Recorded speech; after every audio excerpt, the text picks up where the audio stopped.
तो आज बात करते हैं भारतीय राजनीति के एक बहुत ही दिलचस्प मोड़ की। एक उभरता हुआ सितारा राघव चड्ढा और उनकी अपनी ही पार्टी आम आदमी पार्टी के बीच एक हाई प्रोफाइल विवाद खड़ा हो गया है। हुआ यह है कि पार्टी ने उन्हें सार्वजनिक तौर पर एक बड़े पद से हटा दिया है और इस एक कदम ने राजनीति में समझिए एक तूफान ला दिया है। चलिए जरा गहराई से समझते हैं कि आखिर ये सब हो क्या रहा है। कहानी की शुरुआत होती है राघव चड्ढा के इन शब्दों से, और ये शब्द सिर्फ एक बयान नहीं है, ये एक तरह से जंग का ऐलान है। इससे एक बात तो साफ हो जाती है कि वो इस पूरे मामले को कोई मामूली राजनीतिक अनबन नहीं मान रहे, बल्कि अपने खिलाफ एक सोची समझी साजिश के तौर पर देख रहे हैं। तो सबसे बड़ा सवाल यही उठता है कि भाई एक ऐसा उभरता हुआ सितारा जिसे पार्टी ने ही तराशा, वो अपनी ही पार्टी के साथ इस मोड़ पर आ कैसे पहुंचा। ये एक पहेली की तरह है। तो आइए इसकी परतों को एक एक करके खोलते हैं। अच्छा, इस टकराव को, इस लड़ाई को समझने के लिए सबसे पहले ये जानना जरूरी है कि राघव चड्ढा हैं कौन और आम आदमी पार्टी के लिए उनकी अहमियत क्या थी। देखिए, उनका राजनीतिक सफर किसी रॉकेट की रफ्तार से कम नहीं था। आप सोचिए, सिर्फ 2 साल के अंदर वो एक विधायक से राज्यसभा में पार्टी के उपनेता की कुर्सी तक पहुंच गए। ये साफ साफ दिखाता है कि पार्टी ने उन पर कितना बड़ा दांव खेला था, एक ऐसे युवा चेहरे पर जो उनकी नई राजनीति का प्रतीक बन सकता था। लेकिन वो सिर्फ एक युवा चेहरा बनकर नहीं रह गए। राघव चड्ढा ने अपनी एक अलग पहचान बनाई, एक ऐसे सांसद के तौर पर जो आंकड़ों और तथ्यों पर बात करता है। वो सिर्फ पार्टी की लाइन पर नहीं चलते थे, बल्कि सरकार की नीतियों का गहराई से विश्लेषण करते थे। जहां तारीफ करनी होती वहां तारीफ करते, और जहां आलोचना की जरूरत होती वहां तथ्यों के साथ अपनी बात रखते थे। और शायद यही वो चीज थी जिसने उन्हें बाकी नेताओं से अलग खड़ा किया।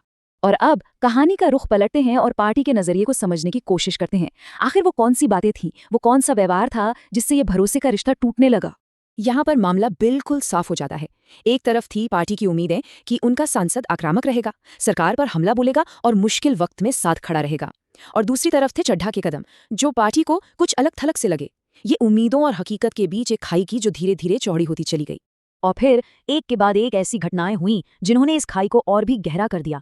चाहे वो सोशल मीडिया पर उनकी कथित चुप्पी हो, या फिर पार्टी के सबसे बड़े संकट के समय उनका देश में ना होना।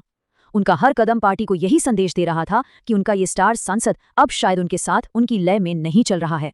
तो ये तो थी पार्टी की बात। चलिए अब देखते हैं कि राघव चड्ढा इस कहानी में अपना पक्ष कैसे रखते हैं, क्योंकि उन्होंने भी अपने ऊपर लगे हर आरोप का सार्वजनिक रूप से और बड़े सीधे तरीके से जवाब दिया। चड्ढा ने 2 मुख्य आरोपों का सीधा और सपाट जवाब दिया। उन्होंने इन दावों को खुला झूठ कहकर सिरे से खारिज कर दिया, और साथ में एक बड़ा सवाल भी खड़ा किया कि अगर पार्टी के 6-7 दूसरे सांसदों ने भी उस प्रस्ताव पर दस्तखत नहीं किए, तो फिर निशाना सिर्फ उन्हें ही क्यों बनाया जा रहा है। और चड्ढा के ये शब्द उनके काम करने के तरीके को, उनकी सोच को साफ तौर पर बयान करते हैं।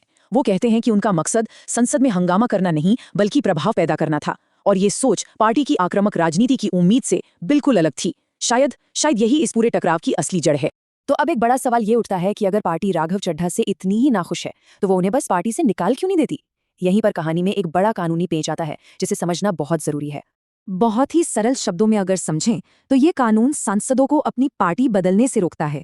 अगर कोई सांसद खुद पार्टी छोड़ दे या पार्टी के आदेश के खिलाफ जाकर वोट कर दे, तो उसकी संसद की सदस्यता जा सकती है। तो अब देखिए कि पार्टी के हाथ क्यों बंधे हुए हैं।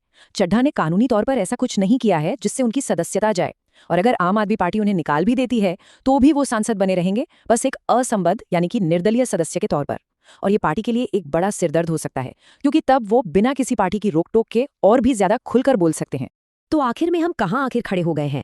चलिए इस पूरे मामले का सार समझते हैं और देखते हैं कि दोनों पक्षों के लिए इसका मतलब क्या है। तो आज की तारीख में हम एक ऐसे राजनीतिक गतिरोध पर खड़े हैं जहां दोनों पक्ष एक तरह से एक दूसरे से बंधे हुए हैं। पार्टी ने उन्हें नेतृत्व की भूमिका से हटाकर एक कड़ा संदेश तो दे दिया है, लेकिन कानून की वजह से वो उन्हें संसद में बोलने से नहीं रोक सकते। तो आखिर में सवाल यही बचता है कि राघव चड्ढा कौन है। एक विद्रोही जो अपनी ही पार्टी के खिलाफ खड़ा हो गया है, या एक पीड़ित जिसे जानबूझकर निशाना बनाया जा रहा है, या फिर वो एक चतुर राजनेता है जो कोई लंबी बाजी खेल रहे हैं। इसका जवाब तो शायद आने वाला वक्त ही देगा।